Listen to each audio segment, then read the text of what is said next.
New moon in Capricorn this week. Let's find out how to make the most of it. Go ahead and place your hand on your heart. We're going to start off with a card reading for this and tune in and ask, what is the most important thing you know about this new moon in Capricorn and how the moon affects you this week? All right, see who's popping out. And we get Knight of Cups. I love it. So, this new moon, there is an energy around being compassionate to yourself where you are tuned in to your heart and what your heart truly desires. That it's a love language, really. You talk about how do you light up your heart, what actions to take that make sense to you. So, when we set new moon intentions or when we tune into a vision, something that we need to do, you want to tune into something that you really care about, that you have strong feelings for, like the Knight of Cups. He's coming here romancing you.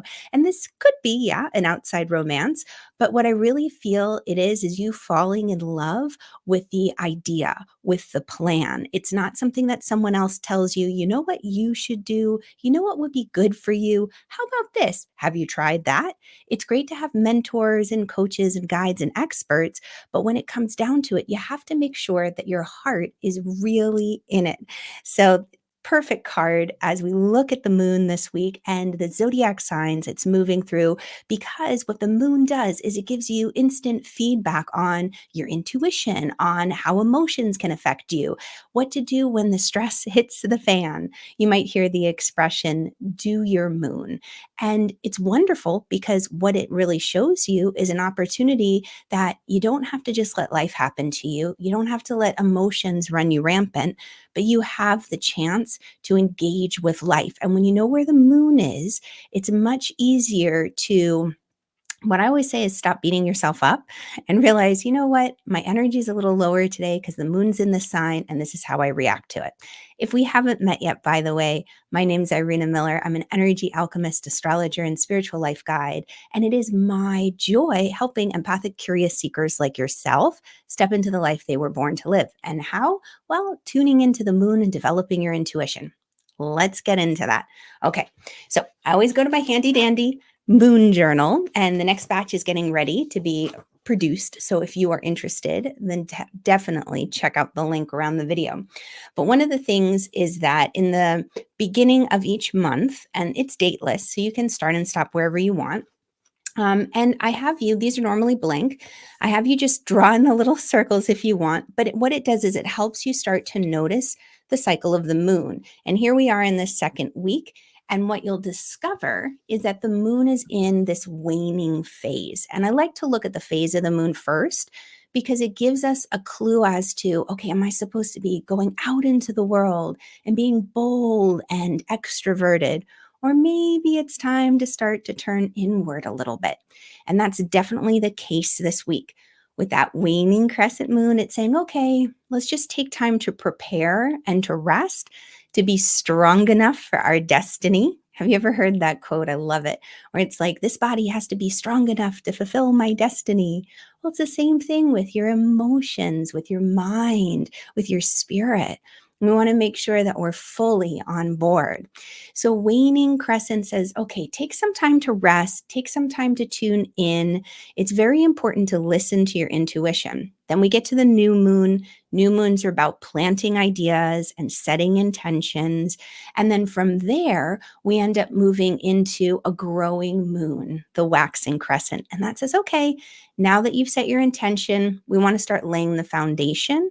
We want to start to take tiny little actions. So this is what it breaks down to when we bring in the zodiac sign. Kicking off today, the moon is in Sagittarius. So Monday and Tuesday, moon's in Sagittarius. And what I love to do for that is I just simply say, okay, here's my daily week. I just have it set up. And I go to the top and I say, okay, moon starts off in Sagittarius. It's a waning crescent. And then I just kind of take note for the rest of the week where the moon's going to be. I noticed my mood, and my mood was definitely this string of beliefs that kept playing over and over and over. So take a moment every day to notice, where's the moon? And you'll know from me in this video where it is. What's it doing? Oh, it's waning. How do I feel? What's my mood? And what you're doing is you're moon mapping. You're starting to notice the pattern between how the moon affects you and what you're feeling, what you're doing, your actions, your everyday. And then you can start to really plan ahead and say, you know what? When that moon is in Aries, I'm gonna plan to be bold and ask that person out on the date or ask for that promotion. So good to know the moon. The other thing that I do is I pull a card for today. And we did that with the whole week, really, with the Knight of Cups. And with that information, I know today, moon in Sagittarius, and tomorrow, the moon in Sagittarius Tuesday, it's a day about reviewing my beliefs, noticing what do you believe in? Is your mind on the right track? In order for you to really grow these new moon intentions, what are your beliefs like? Are your beliefs going to support these intentions or are they going to tear them down? So I encourage you, examine your beliefs today and tomorrow. Are they in alignment with your dreams? Or is that inner mean girl kicking in or inner mean guy saying, I don't think so. Debbie Downer, you tried this once before. It didn't work. Kick it to the curb. Seriously. Line up your beliefs with your intention, because as we move into Wednesday and Thursday and the moon starts to move into Capricorn, and I just want to make sure that, it starts to move in on Wednesday into Capricorn. Want to encourage you. Capricorn is about being practical, pragmatic, down to earth. I see it kind of like setting the blueprint. It's like the CEO of the company. It's the beginning of the year. Maybe you've already done vision boards or done resolutions or set goals and objectives for the new year. But what this new moon in Capricorn does is it says, okay, let's take those intentions. And if you haven't done it yet, no worries. You're in perfect timing. This new moon is a time to do it. So Wednesday night, you line up, okay, this is what I want to build this year. This is my goal and objective. And you lay it out from a very high level plan. It's the vision. You don't have to have all the details. You don't have to have the hows or the whys or where am I going to get the money? How will I actually build it? The money is up to Taurus and the building's up to Virgo. So we'll talk about that more later, but it'll come. Right now, focus on the vision. Monday, Tuesday, sift through the old beliefs that won't support it. Wednesday night, take some time. I would encourage you to write it down, draw it out, make a vision board if you haven't yet, but put your goals and objectives in some method. And I'm looking because I have a very specific way that I do this, and I think it's here, where I use sacred geometric shapes when I do vision boards rather than images. And so for me, I use the mandala, and I've taught a whole masterclass on this. If you're curious, let me know. But I use a sacred geometric shape. And then within the shape, this is the seed of life, I write down my goals and objectives. And it's everything from personal, like home and business, to spirit, to play, to health. And then I just go out from that center point and I write my goals. Something as simple like that can be very powerful with this new moon. And keep your eyes open. I will have a new moon ritual as well coming out to share with you. But Thursday is the actual new moon.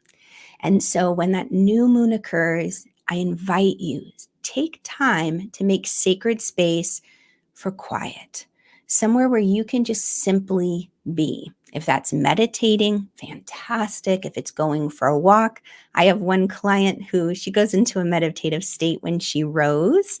We don't have to be sitting in lotus in the corner, rocking back and forth or just humming. It could be a moving meditation.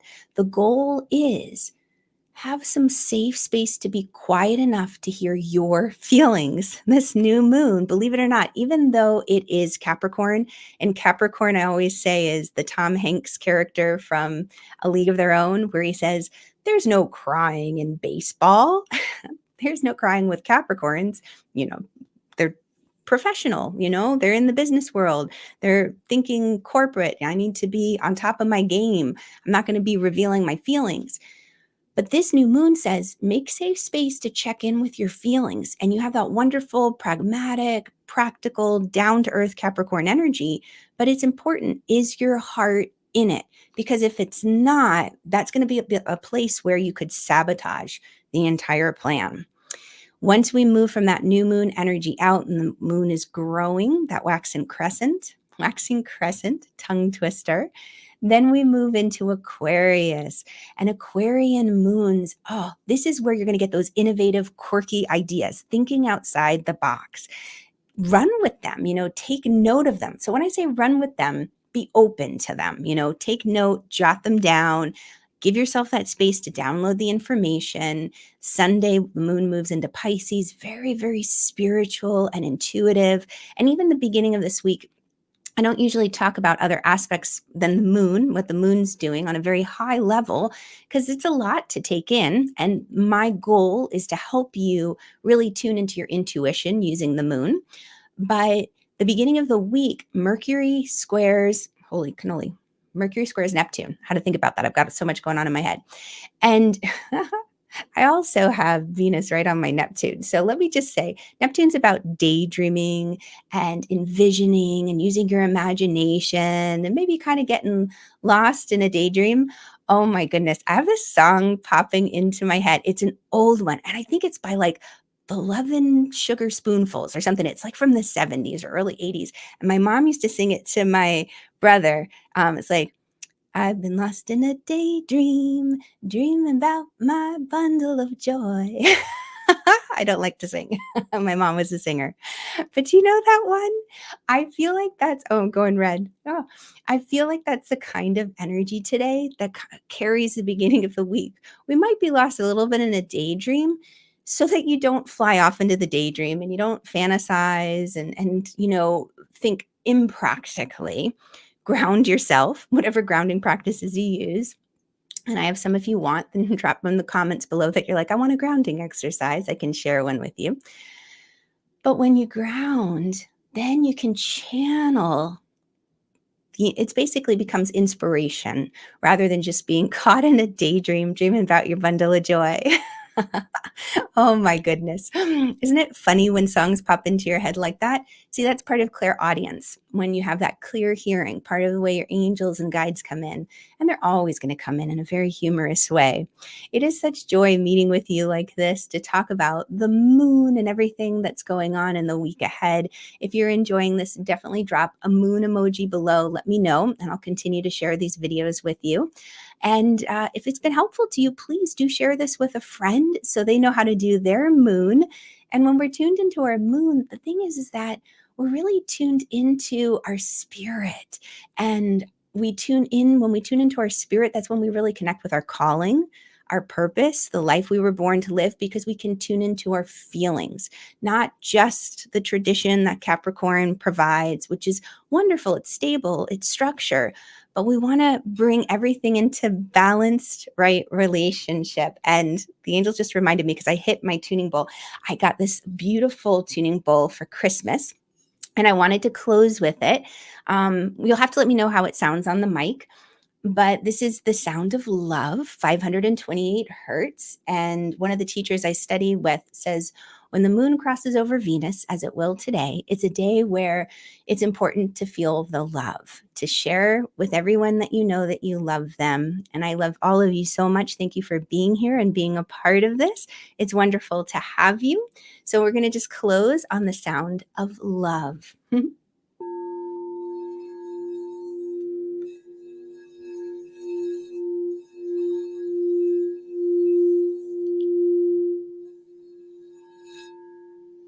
I hope you could hear that. I invite you to keep your eyes and ears and hearts open. I'll be sharing more this week as to how you can make the most of that new moon in Capricorn. I'm really excited for you. Wonderful things are coming when you tune into your friends in high places, your angels, your guides, God, universe, because you step into the role of co-creating. And I can't wait to see what you create. So much love. Mwah! I'll catch y'all next week here at 9:30 a.m. Eastern Time. Okay, bye guys.